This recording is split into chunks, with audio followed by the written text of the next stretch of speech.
Hello YouTube and welcome back. I am Benjamin Williams and today we're going to be doing another Boson NetSim lab. Today's lab is going to be on exploring the routing table. So let's go ahead and read the objective for this lab. It says the Internet Protocol version for IPv4 routing table contains list of routes that have been configured on or have been learned by the router. In this lab, you will learn to interpret the output of an IPv4 routing table. In addition, you will learn how and why changes to routing tables occur. So if we take a look at the lab topology, if we're going to be doing or dealing with the routing tables, we know that we're dealing with layer 3 of the OSI model. So we're going to be dealing with router 1 and also router 2 in this lab. And also, we may be configuring management IP addresses on these switches.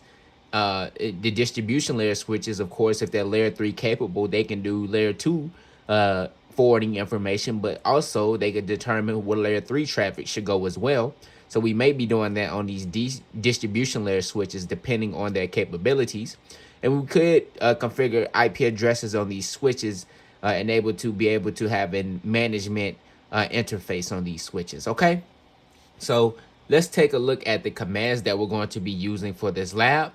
We have configure terminal, which enters global configuration mode from privilege exec mode. We have enable, which enters privilege exec mode. We have end, which ends and exits configuration mode.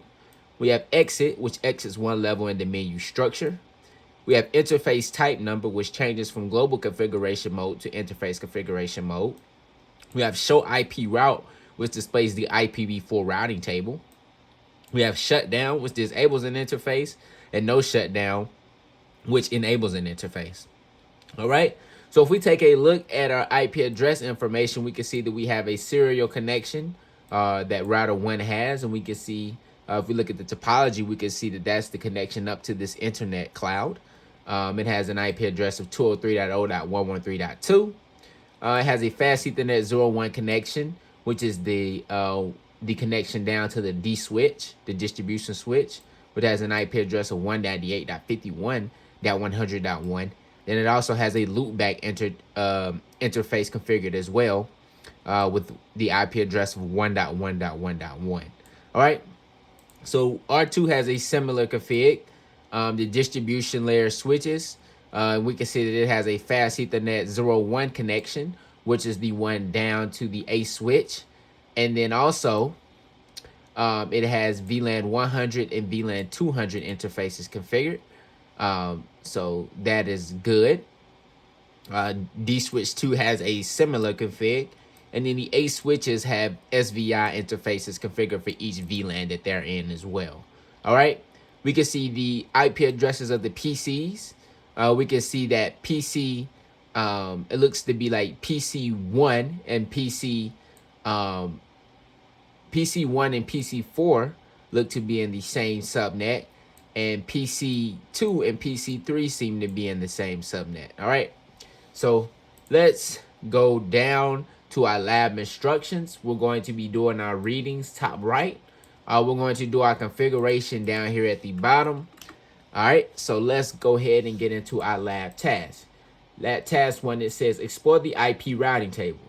It says in this task, you will explore the IPv4 routing table and learn the meaning of information that is contained within it. Understanding routing table output is a key component to understanding the path a packet takes from its source to its destination. In addition, understanding router table output aids the troubleshooting process when packets are not delivered. Yes, that is correct. So it says on D switch 1, which is a layer 3 switch, issue the command to display the routing table. Based on the output, how many types of paths are stored in the routing table. So if we bring up this distribution layer switch, we can see that it is a layer 3 switch, so it is IP capable. So let's do an enable and let's do a show IP route to look at this distribution 1 switch's IP routing table. And we can see we have connected routes, which are connected networks to this router.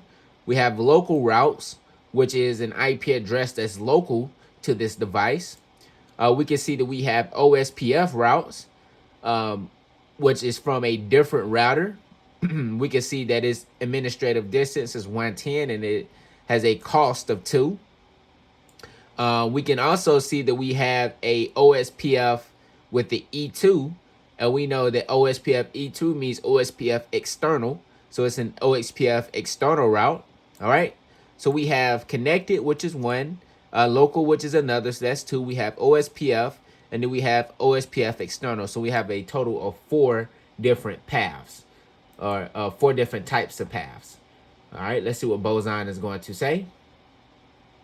It says, based on the output, you can determine that there are at least 4 different types of path, which is what I said. It says stored in the IPv4 routing table on DSwitch 1. These paths include local paths, directly connected paths, OSPF paths, and OSPF external type 2 paths. You can determine the type of path in a routing table by matching the character code at the beginning of each row of output with its meaning as indicated in the output header. And yes, we just did that. All right, so number 2, it says, how do local and directly connected paths differ from static routes or from dynamic routes? Well, local and connected routes are automatically added to the routing table. As soon as you have a directly connected network or a local route IP address configured on a device, these are automatically loaded into the IP routing table. But static routes have to be manually input into the router, and also dynamic routes have to be set up. It allows us to run an IP protocol that allows us to exchange different networks within our network, and then from there, if something happens to that network, it can dynamically be taken out of the different routers IP routing table on a dynamic basis, rather than having to do it manually through a regular static route. All right, so we just explained that difference between static routes, local and directly connected routes, and dynamic routes. All right, so number 3, it says, based on the routing table output, how many paths to remote destinations have been statically configured on the router? Well, we do not have any statically configured routes because we do not see any any of the S codes within our routing table. So we know we do not have any static routes. All right. So number 4, it says how many of the paths to remote destinations were learned dynamically? Which routing protocol was used to learn these paths? Well, we can see that we have OSPF, which is the dynamic routing protocol that we're using within this output. And we also see OSPF external. All right, so this means that this came from another autonomous system. It's an external route. All right, and let's see what Boson is going to say. It says right here, although not all of the paths are represented by the same routing table code, they were all learned by using OSPF. The paths that are prefixed with an O code alone were learned through OSPF routing updates received from directly connected OSPF neighbors. The path that is prefixed with an OE2 code was learned through OSPF routing updates that were distributed into OSPF on a neighboring router. In this scenario, router 1 is configured with OSPF default information originate command, which inserts the statically configured gateway of last resort on that router into OSPF routing updates. As a result, every OSPF router in the topology is configured with a gateway of last resort that ports towards router 1. All right. So yes, number 5, it says examine the entries for the 198.51.100.0/24 network. All right. So let's find that network. We can see that we have a connection to 198.51.100.0.0, and we have a connected route, we have a local route, and we also have a OSPF route. All right. So it says, why does this routing table not simply contain a single path to the 198.51.100.0/24 network?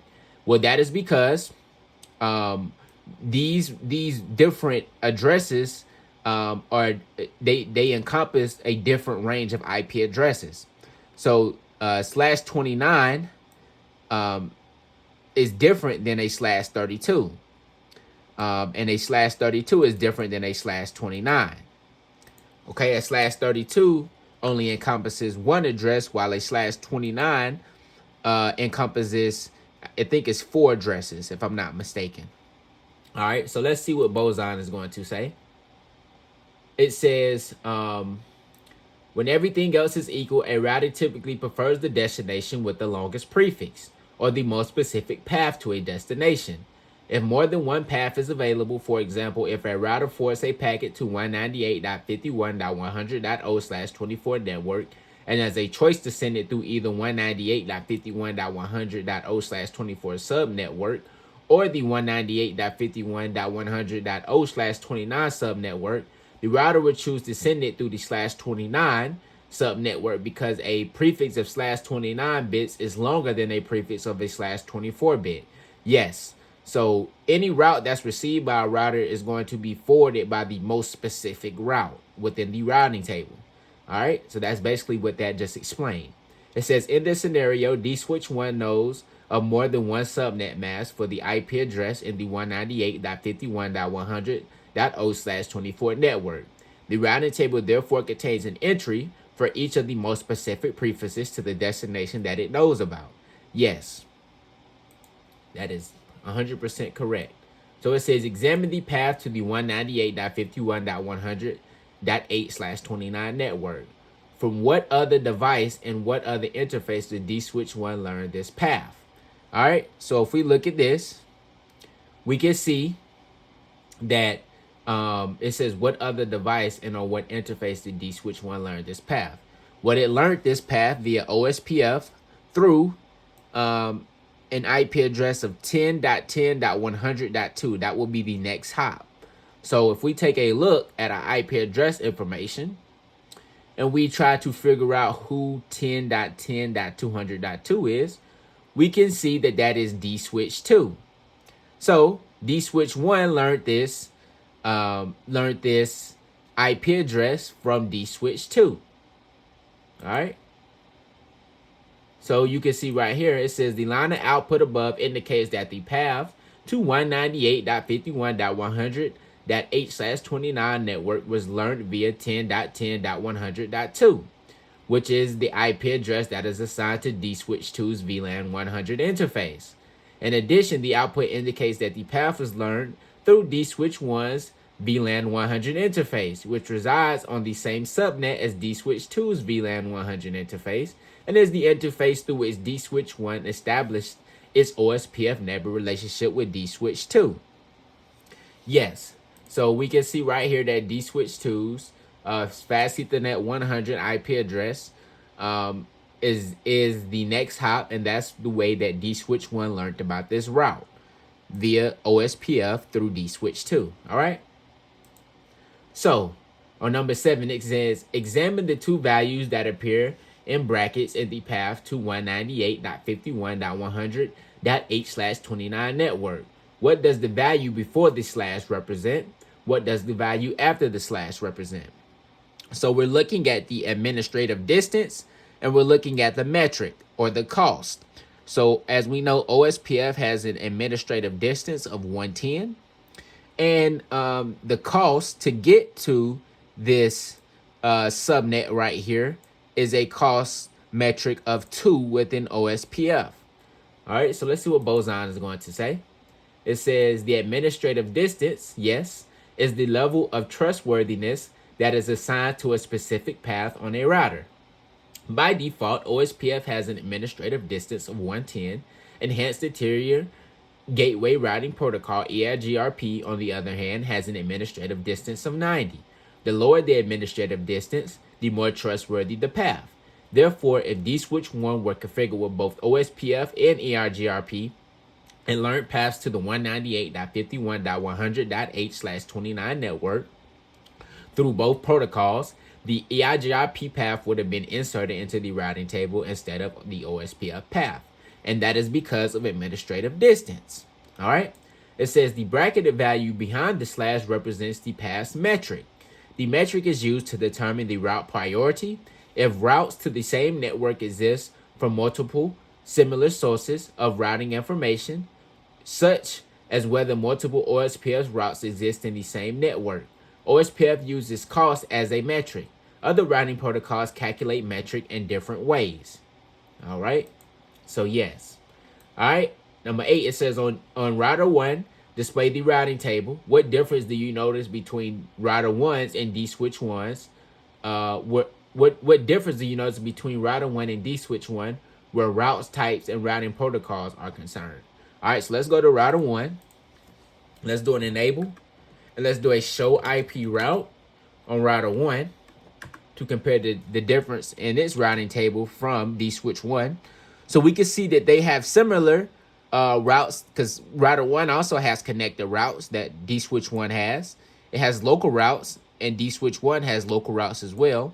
It has OSPF routes, but the one thing that we can see that router 1 has that D switch 1 does not have is a static route, and this is a static route to O.O.O.O. And as we know, that encompasses all IP addresses. So if router 1 receives a packet that does not have a destination IP address, or the destination network is not included in any of these networks within this routing table, then it will send that packet out of this interface right here, which is the 203.0.113.1 address. And that is because this is the gateway of last resort. So this is a static route that says if we don't have anything within our routing table that matches this address, then we're going to send it out of this interface right here. All right. So we have a static route on router 1, and D switch 1 does not have that static route. All right. So that is the only difference. All right. So let's go ahead and go to task number 2. It says modify the IPv4 routing table. It says in this task, you will influence the information that an IP routing table contains by altering the paths to destinations. As you make configuration changes, you will examine the routing table to determine how your changes affect the paths. All steps in this task should be performed on the switch 2. All right, so number 1, it says display the contents of the IPv4 routing table. To what IP address did D switch 2 send packets for forwarding when D switch 2 does not know a path to the destination? So let's pull up D switch 2. All right, and let's do an enable. Let's do a show IP route. All right. And if we take a look at D switch 2's routing table, we can see that it says right here in the routing table, the gateway of last resort is 198.51.100.9. So the question was, to what address does D switch 2 send packets for forwarding when D switch 2 does not know a path to the destination? Well, if it does not know a path to the destination, it should send the packet to the 198.51.100.9. It should send the packet to that IP address, because that is the IP address of last resort on D switch 2. So let's take a look. Yep, and as you can see, Boson says that this IP address will be the next hop. So we just explained that. All right, so number 2, it says examine the path to the 203.0.113.4 network. To which device would D switch 2 send packets destined for router 2, 203.0.113.5? So it says examine the path to 203.0.113.4. So let's find that network. All right, so we can see 203.0.113.4. All right. It says, to what device does D switch 2 send packets destined for router 2? So we can see that we're going to send packets destined for router 2 to 198.51.100.9. So that's where we're going to send traffic. So yeah, we can see that Boson even highlights this. We're going to use this path to 198.51.100.9 as our next hop. All right. And that is, if we look at the IP address routing table, or if we look at the routing address information in our IP address table, let's take a look. We can see that is the fast Ethernet 1.0 interface on router 2. All right. So if we take a look at our topology, we can see that that is this connection right here. All right. So that is good information to know. All right, let me put my topology back here in the top left. All right, so number 3, it says shut down the fast Ethernet 09, excuse me. Shut down the fast Ethernet 01 interface. Based on what you know about the topology, what do you think D-Switch 2 will send packets for router 1 and router 2 now? So let's shut down the fast Ethernet 01 interface down on D-Switch 2. So let's do a configure terminal. Let's go into interface fast Ethernet 01 and let's do a shut. Now we can see that we have a redundant connection here though. We still have a connection down to A switch 1 that can get us to D switch 1 as well. So, and also up to router 1. So if D switch 2 still needs to be able to get to D switch 1 or router 1, or even router 2, it could take this alternate path to be able to get to the different regions within the networks. Let's see what Boson is going to say. It says, after you shut down the interface, you should see output indicating that the OSPF relationship between D-Switch 2, router 2, D-Switch 2 and router 2 is down. As a result, D-Switch 2 no longer has a path to 203.0.113.4 network through router 2. Therefore, D-Switch 2 can learn a path to the 203.0.113.4/30 network through other devices in the topology that might have an alternate path to that network. In addition, D-Switch 2 can no longer use its path to router 2 as a gateway of last resort. And yes, that is true. So it says because D-Switch 2 is connected to A switch 1 and A switch 2, D-Switch 2 can use an alternate path to last resort through the other layer 3 switch in the topology, D-Switch 1. If a method exists for D-Switch 2 to dynamically insert a gateway of last resort into the routing table, or if an administrator manually configures a default gateway of last resort that ports to D-Switch 1, which has an IP address of 10.10.100.1. All right, so yes, that is what I just explained. D-Switch 2 has an alternate path, so it can still get to other destinations within the network. All right, so number 4 says, display the contents of the IPv4 routing table. To what IP address did D-Switch 2 send packets for forwarding when D-Switch 2 does not know a path to the destination? Why did this value change? So now if I go to D-Switch 2, we do an end, and if I do a show IP route, we can see that now our gateway of last resort is to 10.10.100.1. Before, if we looked at our IP address table, it was 198.51.100.9. So now we can see it's different. And if we go to our IP address table, pardon me, and we look at that IP address, we can see that that is the address for D-Switch 1, 10.10.100.1.